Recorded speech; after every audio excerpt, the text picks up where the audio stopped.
Siksikaitsitapiiks. Nitawanok Enkiki. Hello, ladies and gentlemen. Welcome to Blackfoot Crossing Historical Park's episode of the history of Firewater and the Siksikaitsitapiiks. And in English, Siksikaitsitapiiks means Blackfoot speaking peoples. So this is our history when it comes to alcohol and how it was introduced to us and how it affected our people. And so we talked about this particular subject on previous episodes, and here in 2025 we're going to finish up some of those episodes and lead you on to some new stories in our future webinar broadcasts. But in the meantime, I want to welcome you once again. In English, my name is Grant Manyheads. I am one of the interpreters here at Blackfoot Crossing Historical Park. In Blackfoot, I said my name was Enkiki, and that actually means singer when you translate it into the Blackfoot language into the English. So from here, we'll move on to our first episode, so to speak, in 2025 on the history of Firewater and the Siksikaitsitapiiks. And basically, this is a revision of some of the past episodes that we had. So from here, let's actually move on to our first image. Now, for those of you who aren't familiar with the Blackfoot-speaking peoples, this is the Blackfoot Confederacy image. It's actually a legal entity here in Canada, and there actually is a Blackfoot Confederacy legal entity in the United States of America. But the Blackfoot-speaking people are neither Canadian nor American. We are Blackfoot. We are Siksikaitsitapiiks. And this is our symbol. So today on the North American continent, there are actually 4 nations that make up the Blackfoot-speaking peoples, are the Siksikaitsitapiiks. And we'll actually go through those first, because this episode is actually based on these people today. And that's my people, the Siksikaitsitapiiks. So let's move on to the next image. And here we have all 4 of our nation's tribal flags. So you can see them there. All of them are represented. We have the Siksika up in the corner. We have the Agena. Agena are the blood tribe. And then we have the Piikani. And the 3 flags up top in this picture are actually all in Canada. And the bottom flag there is actually in the United States of America. And those are the people that we call Amskapi Piikani, meaning those people living across the border, across the line. And those people are actually also members of our confederacy. So let's move on to the next image. Now here we have the Piikani flag all by itself, and we can probably go through here pretty quick. Let's just take a look at the 4 flags of the 4 Blackfoot tribes today. Now this one here is, like we mentioned, this is the Piikani, or people know them as the Pagan, but they naturally are the Piikani. The next image is the Siksika.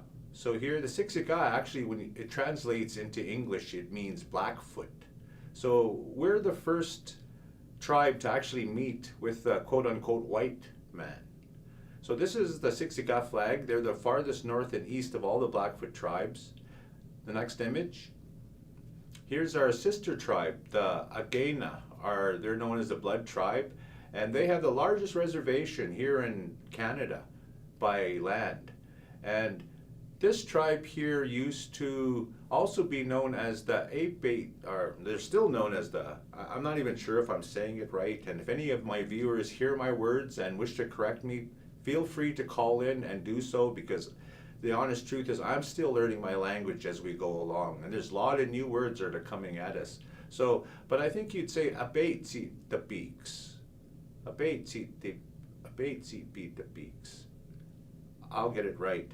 But it basically translates to the white weasel pelt people, because these people were known by other tribes, particularly other Blackfoot tribes, as those people who wear those white ermine skins or the white weasel skins.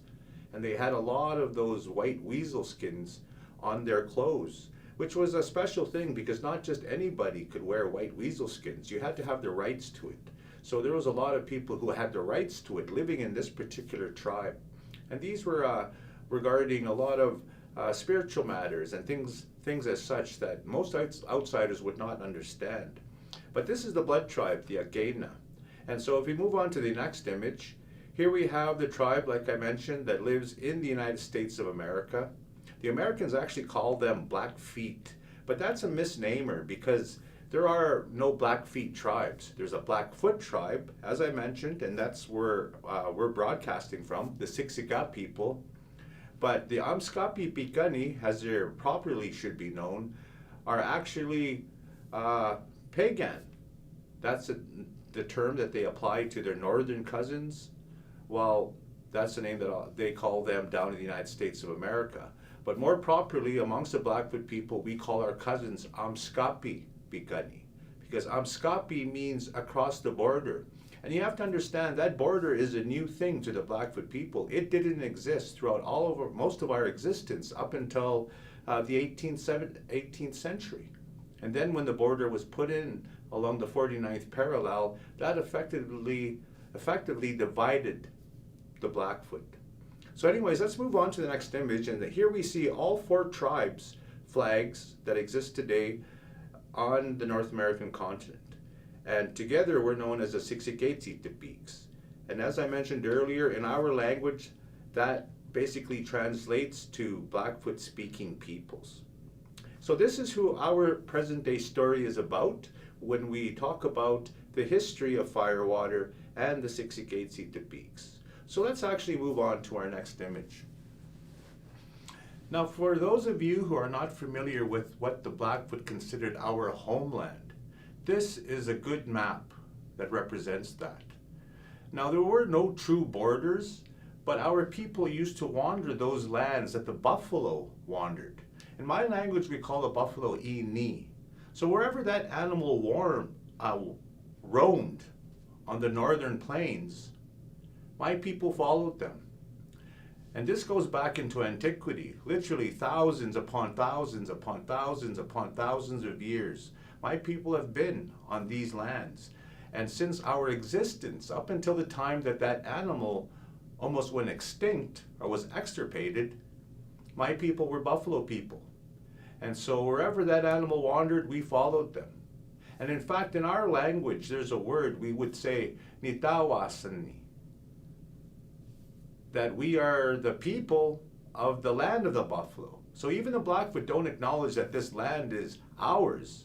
This is the land of the buffalo. And because of our special relationship with that animal, we simply are those people who live with the buffalo on the buffalo lands. So here we see all the lands of the Blackfoot speaking peoples. Now our lands were vast before pre-contact. Now right from the Rocky Mountains, or what people know as the Rocky Mountains today, my people, we call that Mistakists, or that's the backbone of the earth. So from the backbone of the earth, all the way east, out to almost Manitoba, to the Manitoba Escarpment, the Qu'Appelle Valley, the Touchwood Hills, the Nut Mountain, the Little Touchwood Hills, all of these areas east, my people used to live. We used to camp in these areas, following the buffalo herds. As far north as the North Saskatchewan River, near present-day Edmonton, Rocky Mountain House, Batoche, and Prince Albert. From that river all the way south to the Yellowstone River. All the lands in between are what my Blackfoot people call Kitawas, our homeland. And so this is the people where our people would live. This is where we had our sacred sites. This is where many of our origin stories came from, all these lands. And so this is how our people know our lands intimately. We knew where to forage for plants, edible plants, medicines. We used to find lodgepole pine in certain parts of our land. We knew where to find good sources of water. We knew where the bad sources of water, the alkali lakes, all the, just so much. Our people it was actually just like a big grocery store to us. We knew where to find anything that we needed to thrive out here on the plains. So this huge area, like I mentioned, was where we lived, and we hunted the buffalo, because to the Blackfoot people, we've been buffalo people always. Unlike other tribes who migrated onto the plains and had to learn how to live off the plains, well, they had to have copied those tribes that were already here. And the Blackfoot speaking peoples are one of those tribes. Archaeological evidence actually supports much of our claims to being out here forever, the first people out here. So let's actually move on to the next image. Now, we've been talking about the whiskey trade and how whiskey was introduced to us through the British and the French, because these are the first white men that we met. And in their trade, because the Hudson Bay Company and the Northwest Company were both in competition with each other, and the Northwest Company, coming from eastern parts of Canada, particularly along the St. Lawrence River and the Great Lakes, they were using alcohol, liquor, to entice the natives into the trade relationships. They'd get them drunk and get them feeling good, and then they'd have trade, and then they'd trade maybe a little bit of the liquor, but it wasn't huge barrels or anything like that. In fact, in those days, most of the gifts to the Indians of liquor were all they were. It amounted to gifts. There was no more alcohol that was plied with the natives. Well, this is how it was introduced to our native peoples, and then they started associating the trading posts with liquor. Now, for the Blackfoot people, we didn't start trading with the British and the French until 1786, and this is when liquor was introduced to us as a regular commodity. And through that time, even then, it was controlled somewhat. The Blackfoot only went to the trading posts maybe once or twice a year. So maybe once or twice a year they can enjoy that excess liquor coming from the British and French. And even then, a lot of the liquor coming from the British and French were high wines. They were good brandy. They were good wine. They were good whiskey. And it was the same liquor that the white people were drinking that we were drinking, only watered down somewhat. So it wasn't poisonous to us. It was given to us in smaller quantities. Well, that changed when the American Fur Company became involved in the trade. It wasn't until 1831 that the Blackfoot actually started trading with the Americans, because up until that time, because of the Lewis and Clark expedition, on that particular expedition, as the Americans were exploring the Louisiana Purchase, as they called it, when Napoleon sold that land to the Americans, well, then they started to explore it. And in 1804 to 1806, the Lewis and Clark expedition went through Blackfoot lands, went to the Pacific, but on their way back, they came back through those same Blackfoot lands and they encountered some Piikani. And what ended up was 2 Piikani were killed by the Lewis and Clark expedition. They made it sound like it was the Piikani who were trying to steal horses, but the Piikani have an entirely different story, and I believe them as opposed to the Americans. I think they were mistakenly believing that these horses were going to be stolen, and so they killed these 2 Indians, these 2 Blackfoot braves. Well, what ended up happening was it caused this state of warfare to exist between the Blackfoot-speaking peoples and the Americans. So this existed right up until about 1830, when Culbertson, with the American Fur Company, sent a man named Jacob Berger, who was married to a Piikani woman, and sent him into the Blackfoot lands. They weren't expecting him to come back. They thought that was a suicide mission. They thought he was going to die, get killed by the Blackfoot. And it turns out that come the next spring, he came back with a bunch of Blackfoot coming willing to trade with the American Fur Company. Now at that time, this is when the American Fur Company trade started. And then there was this great rivalry between the Hudson Bay Company and the American Fur Company when they're vying for Blackfoot hides. And that's what the fur trade was all about. It was the hides. And the one way that they traded with the Blackfoot was to entice them by offering them liquor for cheap. But let's actually move on to the next image. Now the thing is, after Fort Union was formed in 1831, well, the traders wanted to get closer to the Blackfoot people, so they moved farther upstream the Missouri River. And as they did they came to a place called, well, I'm not familiar with what it's called then, but now I know it's known as the Brule Bottoms. But this is where they built Fort McKenzie. Now, Fort McKenzie was actually an American Fur Company post that existed for about maybe 14 or 15 years. And this was closer to the Blackfoot country. But the other tribes around that area at that time thought that the Americans were maybe unfairly dealing with the Blackfoot more as opposed to their tribes.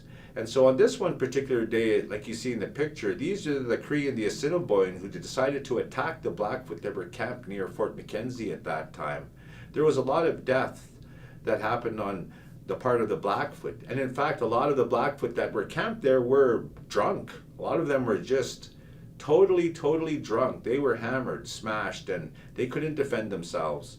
And so they tried their best. But if it wasn't for other Blackfoot camps around that fort that came to their rescue, these people would have been wiped out by the Cree and the Assiniboine. But as it turned out, a lot of them were saved, and even the people in the fort helped some of the families there. So that increased the trust between the Blackfoot and the Americans. So the Blackfoot continued to trade with the Americans at this point, right on the Missouri, kind of near, closer to the Blackfoot lands as opposed to Fort Union. Now, over time, this trade that happened at Fort Mackenzie, it became the scenes of a lot of violence, just a lot of chaos. Now, like the British forts, our people used to go there to trade once or two times a year, tops. They would trade at these forts.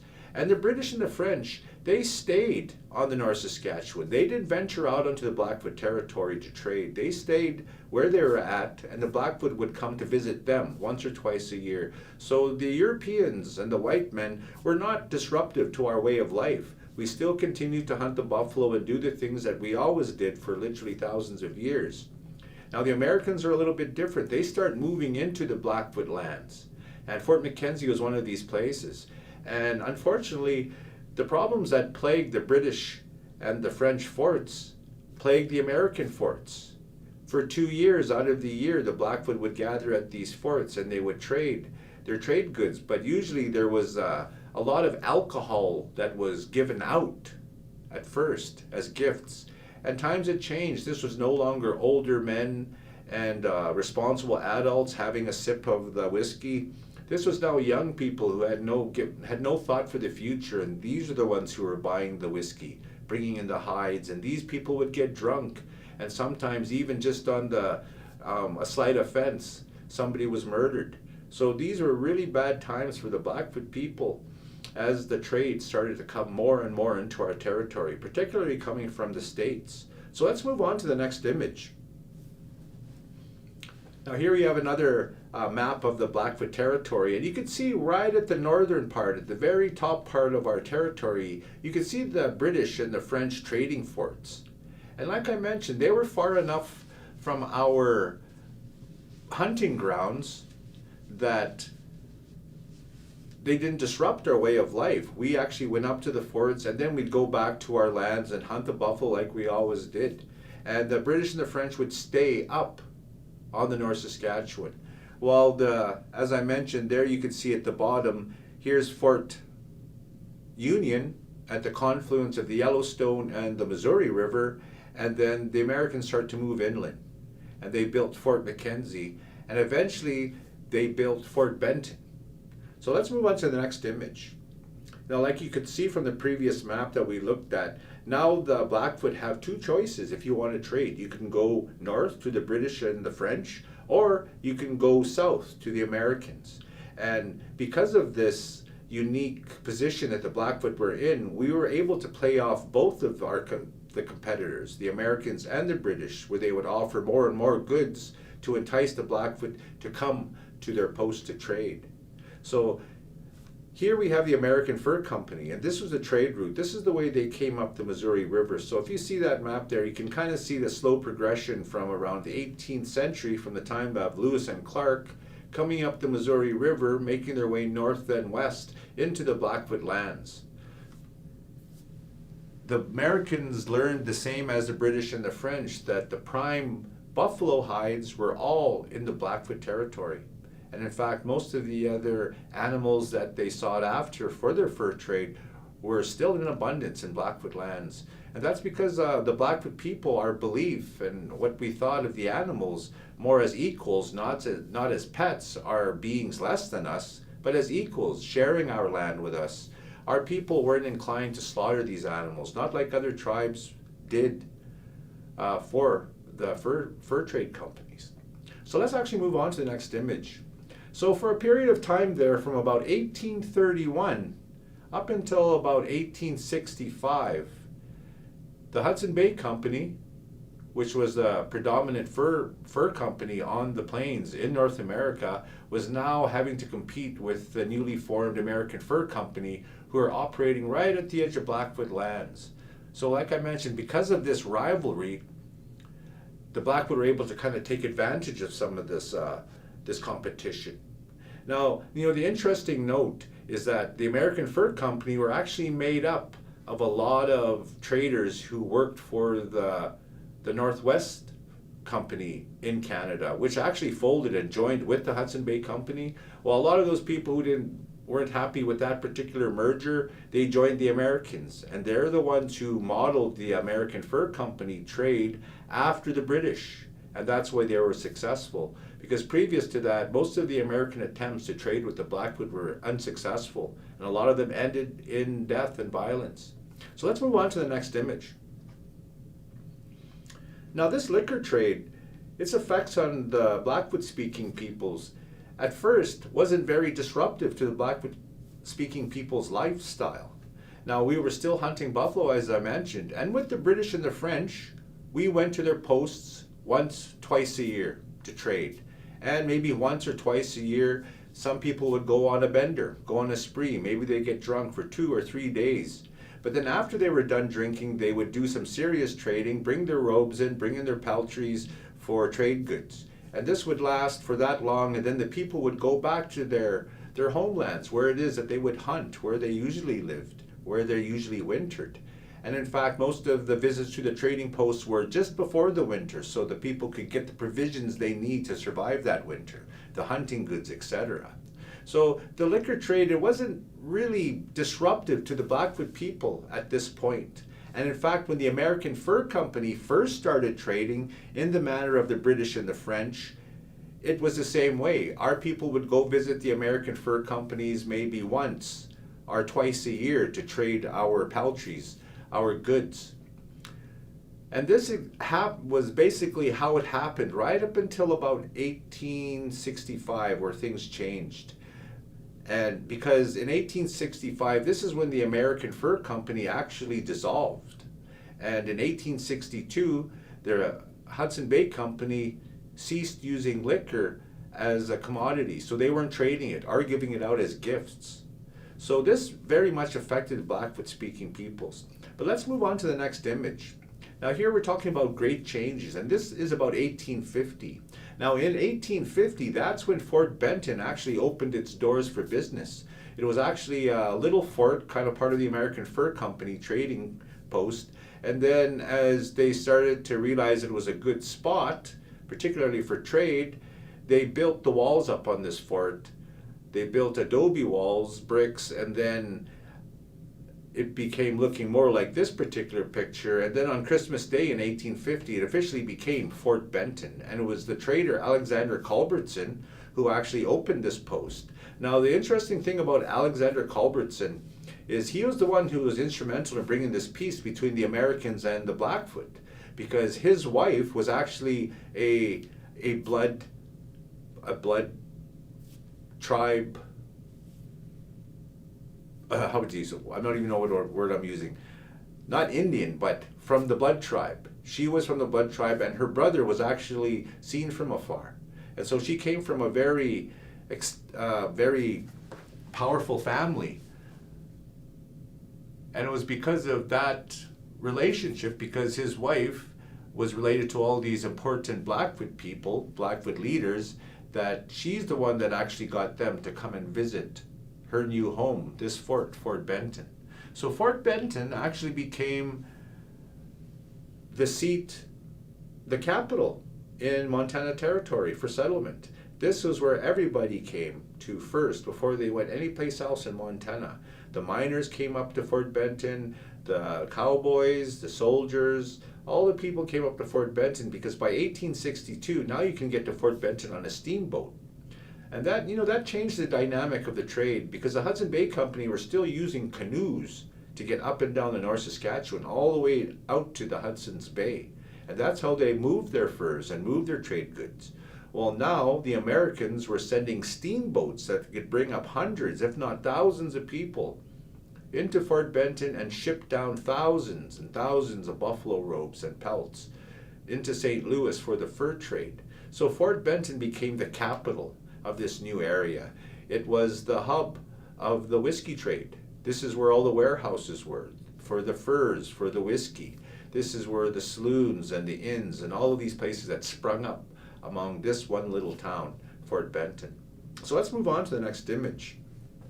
Now, 5 years after Fort Benton was established, there was more and more settlers moving into that particular part of the Missouri, and they wanted more and more land. We had more and more gold prospectors coming into the area, looking for fame, looking for gold. But also, the government was now looking at two possible ways to put their railroad that was going to go across from the East Coast to the West Coast. So the first place that they chose actually would have went right through Blackfoot lands. And in order to secure those lands, they needed to make peace with those natives living in that area first. And those people just happened to be the Siksikaitsitapiiks, or the Blackfoot-speaking peoples. So the Lame Bull Treaty, which was negotiated with the American government in 1855, with the Blackfoot-speaking peoples, this was a legal document. And this is when the United States of America asked permission to share this land with the Blackfoot. And in those negotiations, the Blackfoot were promised 10 years of annuities in order and to allow this train or this area to be opened up for settlement. Well, it turns out the train never did go through there. It went south of the Blackfoot lands, but yet this treaty was already established. But it never did bring peace, not between the Blackfoot and other tribes living on those lands, or authorized by the United States of America for other tribes to be living on those lands when they were in fact, Blackfoot lands. So for the first time in the history of the Blackfoot-speaking peoples, we lost land. On paper, maybe not physically, but on paper, we lost land because of this treaty. And for the first time in the history of the Blackfoot people, this agreement that we thought was sacred, that we made with the quote-unquote white people, actually amounted to lies. Because of the 10 years of annuities promised to the Blackfoot, only 2 or 3 years actually arrived to the Blackfoot, and the other 7 years of annuities were all squandered by corrupt Indian agents, American Indian agents. So to the Blackfoot, this treaty didn't amount to anything more than a land grab, and the newcomers were liars. That's what they thought after the end of this treaty. So, interesting enough, this same treaty outlawed liquor on native lands. And interestingly enough, Fort Benton was situated on Blackfoot lands. So by all rights, it shouldn't even have existed. It shouldn't have been there to be able to do that sort of a business. But no one moved them out, and so Fort Benton continued to operate right up until, like, it's still there to this day. But let's actually move on to the next image. So in 1856, another event happened, and that was the 1856 gold rush. Now we had tens of thousands of settlers, prospectors moving into the Fort Benton region. And these people, by their numbers, unlike previous visitors to Blackfoot lands, never asked permission to go onto certain areas, hunting grounds, wintering camps. These people simply moved into a stream or into a river area and started panning for gold, putting up their camps and being disruptive. And in fact, they looked at the Blackfoot as the nuisance or the disruptive force. And so violence ensued. There was a lot of bloodshed that happened between the miners and the Blackfoot. And the whole time, the miners were the ones who were not supposed to be there, even by American law. They weren't supposed to be on those lands, but yet, as happened a lot of times, was the government turned a blind eye to their activity.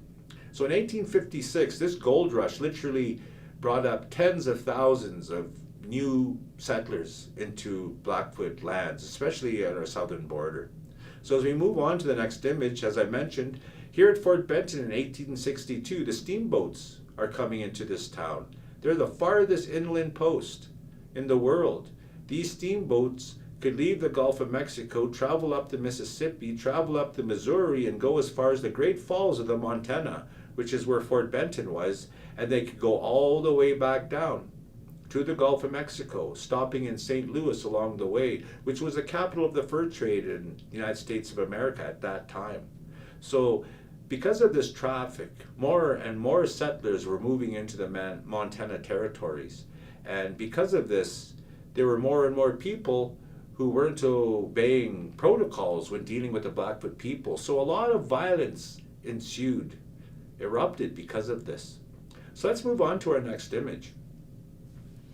Now, there's a big event that happened in 1865. In fact, there's actually a couple of big events that happened in 1865 that affected the Blackfoot-speaking peoples. Now, the first one was the end of the American Civil War. Now, at that time, America was embroiled in this civil war that tore their country apart. And then at the end of that civil war, which was ended in 1865, and you know, if anybody knows American history, not even long after the end of that Civil War, Abraham Lincoln was assassinated. While all of this is happening, the American Fur Company decides to sell all of their forts. So the American Fur Company basically ceased to exist after 1865 in the Montana region. So what they did is they sold their forts to a lot of newcomers, to some of their forts to the military after 1865. And at that time, there were more and more homeless settlers moving into the Montana territory to ply their trade at hide hunting, the fur trade, or going into wolf hide hunting, or going into gold prospecting, any way that they could make their fortune, selling whiskey to the natives. And this is actually what happened. After the American Fur Company folded, there was no more controls over the liquor trade. So because of this, the American Fur Company was basically replaced by hundreds of freebooters, hundreds of free traders. And these free traders had no restrictions. All they cared about was making profit. So when they started selling liquor or firewater to the natives, the native tribes in their areas, it wasn't even real whiskey. It wasn't like the high wines that the British and French had sold to the native tribes. This was basically alcohol mixed with water in these huge vats, and they would throw in all sorts of adulterants. They would throw in peppers, Hofstadter bitters, they would throw in ink, they would throw in chewing tobacco. Hundreds of traders with hundreds of different recipes, and a lot of times the recipes were poisonous. Some of our people didn't realize this until they drank the firewater brew that these Americans were making. So this is what kind of happened after the American Fur Company folded in 1865. But let's move on to the next image. Here we see a little bit more of these free traders. And these free traders, they weren't like the British and French. These traders came right out to the Blackfoot camps, and that proved even more disruptive for the Blackfoot people's lifestyle. Because now, we don't know when they're coming. They could be coming into our camps, and in the morning you'll see some of these traders outside of our camps, and they're all selling whiskey. So the young people are bringing their hides to them for this whiskey, and then people are getting drunk. And so there were no controls. And in fact, our chiefs lost a lot of their authority during this time because none of the drunk warriors or people like that cared to listen to any authority, cared to be told what to do. And in fact, the violence and the murder just increased after this time, especially with the Blackfoot trading with the Americans after 1865. So let's move on to the next image. Now, interestingly enough, this picture of this man here, this is a picture of Isaac Baker. Now, I.G. Baker. Now, this person, he came up with the American Fur Company. He actually worked for the American Fur Company. But in 1865, when the American Fur Company folded, he actually brought up his own goods, and then he started to sell his own liquor and his own trade goods to the people in Fort Benton and to the native tribes. And so he became a very wealthy man. In fact, he was one of the first millionaires in the province of Montana, or the state of Montana, I should say. And he outfitted pretty much everybody that came into town. He was a mercantile. He was the grocery store. But, you know, a lot of people in history will say that this man didn't want to be involved in the Blackfoot trade. And, you know, that's bogus, because of course he did. Because he didn't want to be put out of business by his competitors. So he freely supplied all of these whiskey merchants into going into Blackfoot lands to acquire the pelts that everybody wanted. Because by this time, you have to understand the trade. A 35-cent cup of whiskey to make, or so-called whiskey, it equaled a buffalo robe. And that buffalo robe you could sell in St. Louis for $16.50 or $17. So if you do the math, $3.50 worth of liquor, that will net you $170. I mean, today those are huge profits. Can you imagine then? They were incredible profits. Hence the reason why all these people wanted to go out to Blackfoot country to make their fortune. So this is what this man did. He outfitted those people so they could sell more whiskey to get more hides. And when he sold those hides, he made incredible profits. But he wasn't the only man. This man sold whiskey, but if we go to the next image, we actually look at the other person. Now this person's name was Tom Power. Now he was the other man's competitor. He had his own company in Fort Benton, and they had a sort of a friendly rivalry going. They actually backed each other up, helped each other with funds when they needed it, paid each other back, but they were in competition, no doubt. They had hundreds of men working for one man, hundreds of men working for the other man, and each of these groups would go out into Blackfoot country or the surrounding tribes to sell rot-gut whiskey for hides. And they would bring these hides back into Fort Benton, whereas these men had the money and the means to ship those hides down to St. Louis and get their returns on them and continue operating. And so these two men became whiskey merchants, the two biggest whiskey merchants in Fort Benton, and a big influence on the Blackfoot-speaking peoples because of it. So if we move on to the next image, we see that these two men actually controlled the whiskey trade that came to the Blackfoot country from the United States of America. And today, in today's politics, they're not too much different than a lot of people in the United States of America as far as business sense. They didn't care how they made their profits. And the thing is, the Siksikaitsitapi were the ones who suffered from their ambitions. So let's move on to the next image. Now, because of all of this whiskey that was freely being poured and going to the Blackfoot camps, and like I said, there was no controls, even the United States government had no control over this. This is a period when they called it the Blackfoot Wars, because so much violence erupted between the Blackfoot-speaking peoples, the Siksikaitsitapiiks, and the Americans, particularly in Fort Benton. The violence was just incredible. There were people being slaughtered, murdered, just going to and from the town. And it wasn't just the Blackfoot who were killing people.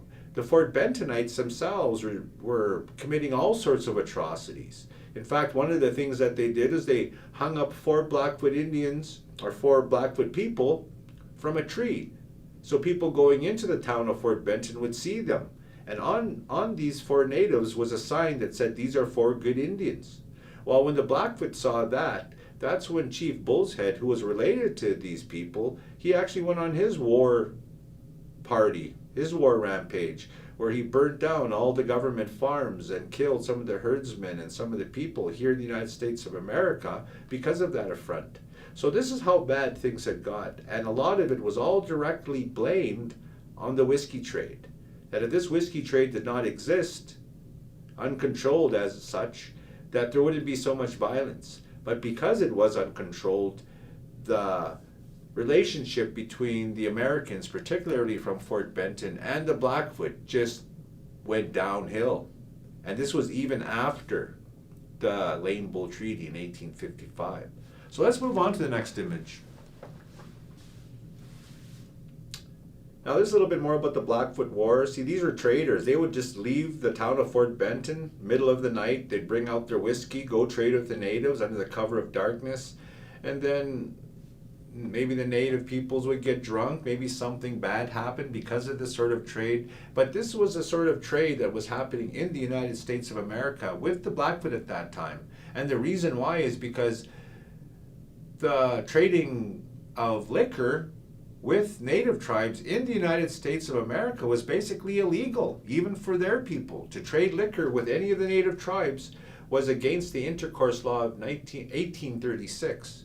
And so these Americans from the town of Fort Benton were doing illegal activities because they weren't even supposed to be trading with the native peoples, but yet they were each making their fortunes or small fortunes by doing such as doing this illegal trading.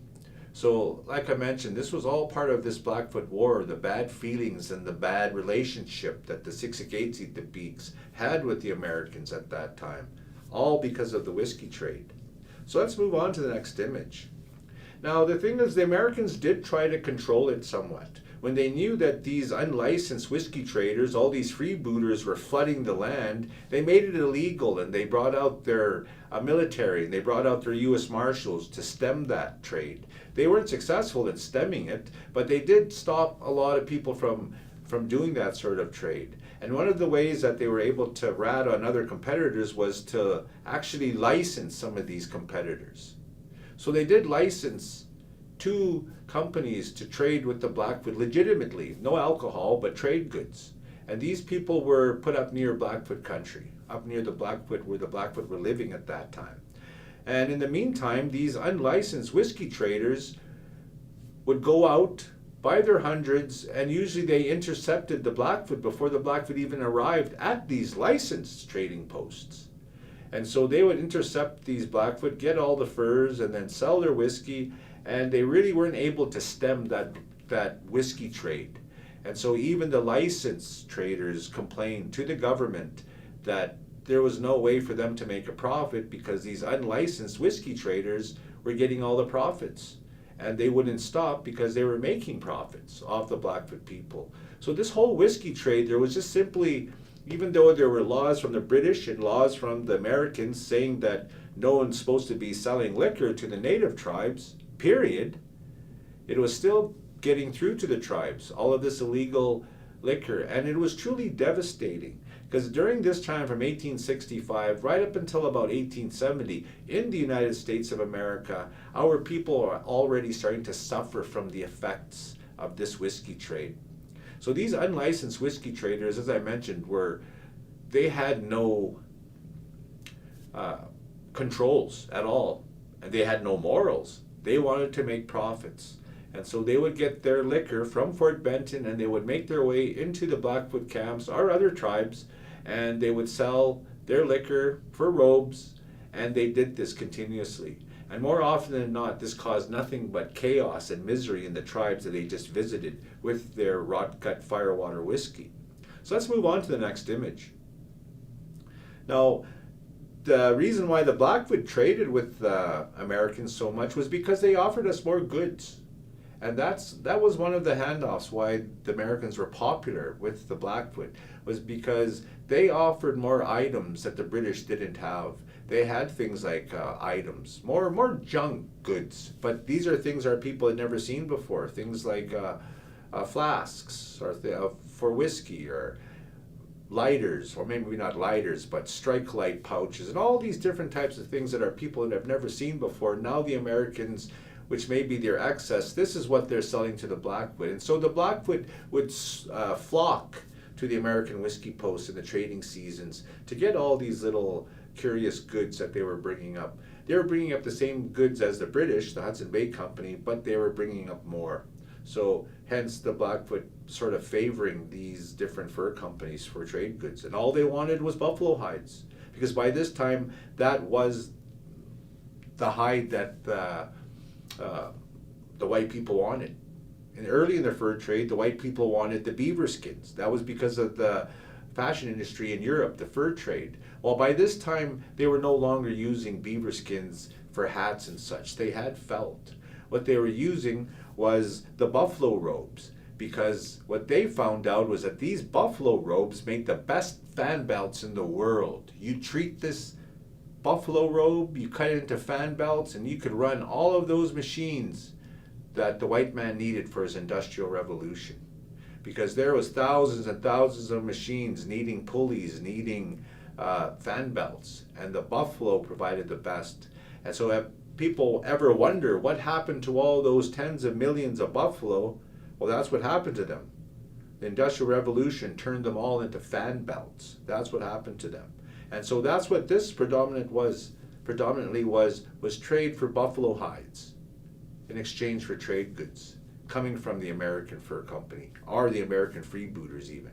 So let's move on to the next image. Now, so let's kind of talk a little bit about the effects of this liquor trade on the Siksikaitsitapiiks. Well, you have to understand at the beginning of this trade, like I mentioned, well, actually, let's go before then. Alcohol was something that my people did not ever know. It wasn't something that was a part of our life. We did not make it. We did not import it from other people. It was simply something we did not know how to make. It was never part of our life. Even the effects of it. These were things that were a mystery to our people when they first started to drink the alcohol, the liquor.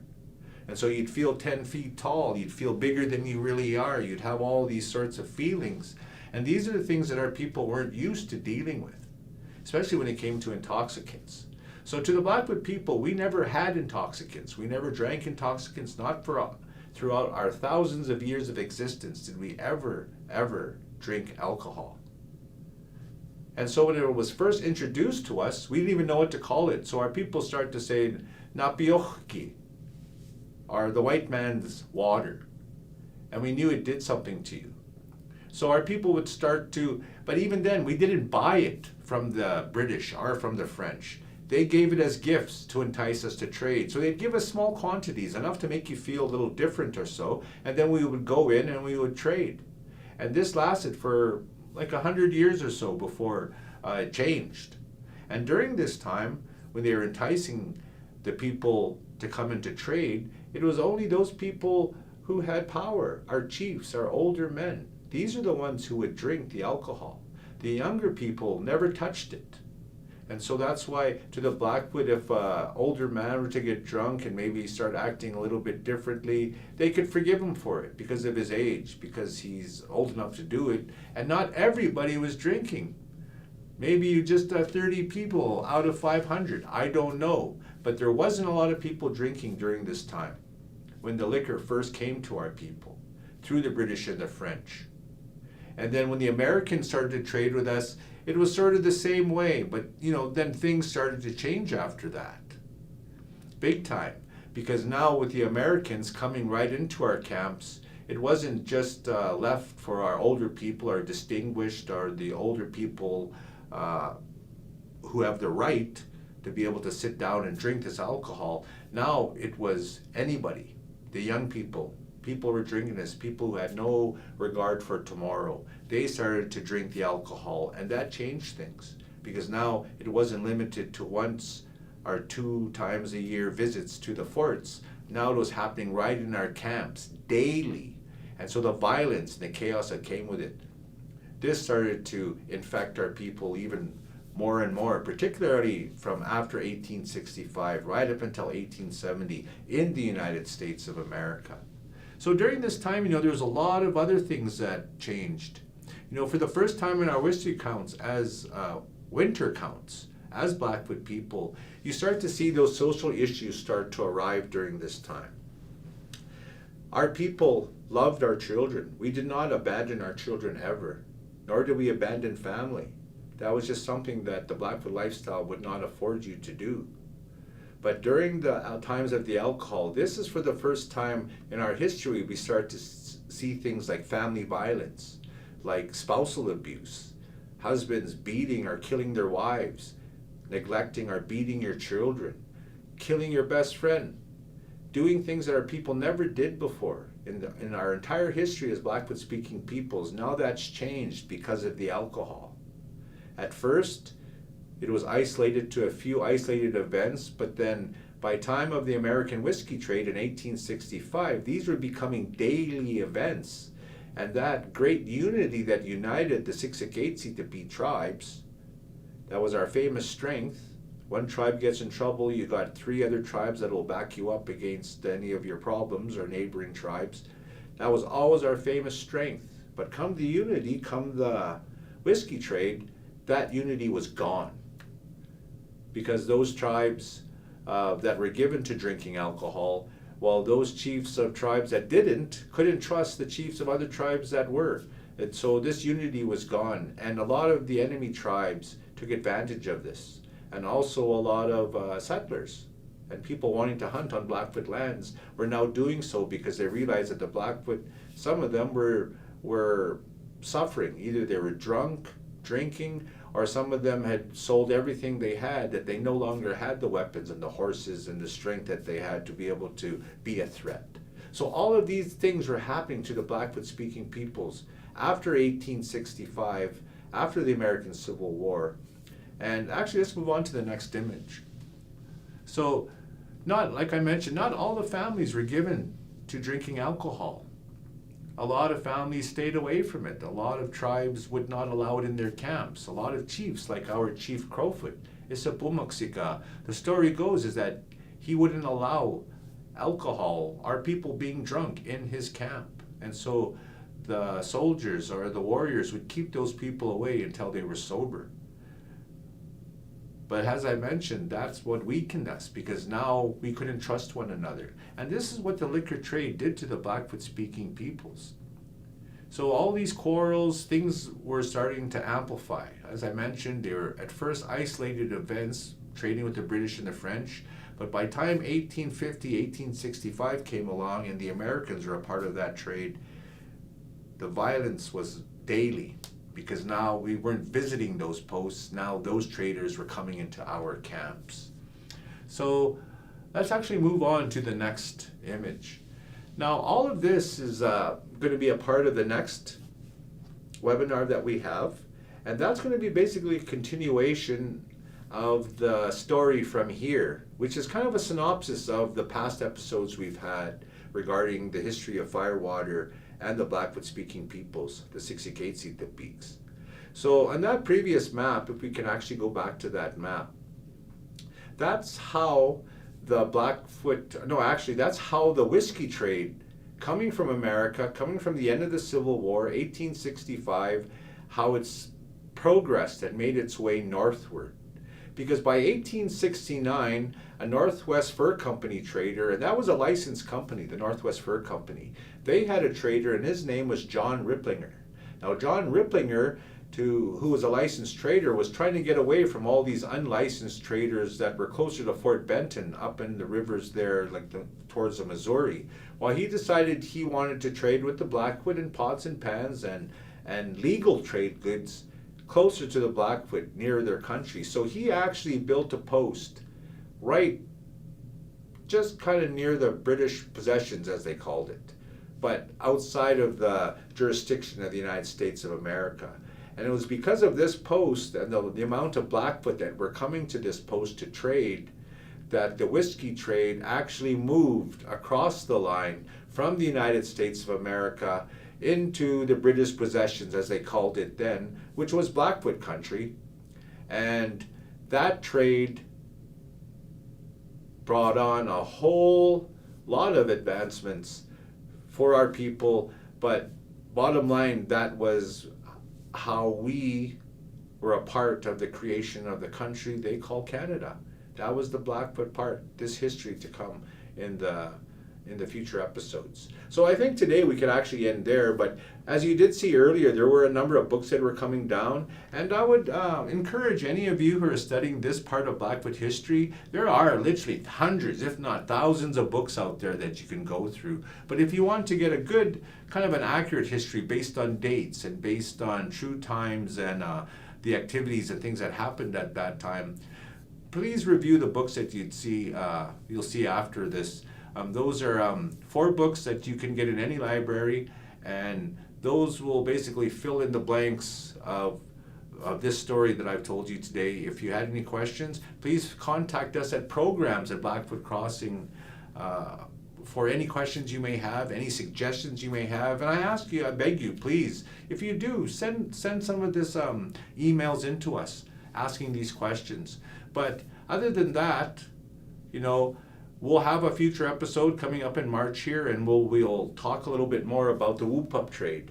And before we actually get into the end of we have probably 2 more parts coming to this particular series. But the next series is going to be basically when this whiskey trade coming from the United States of America moved into southern Alberta and then ended only with the arrival of those men in red coats, the Northwest Mounted Police. But so with that, anyways, all of you take care of yourselves. Remember, there's a lot of people out there who may not be doing as well as you are, so remember them when it comes time for feeding and clothing and looking after people. But in the meantime, look after yourselves and each other, and I'll see you at the next episode. Okay, namatsin.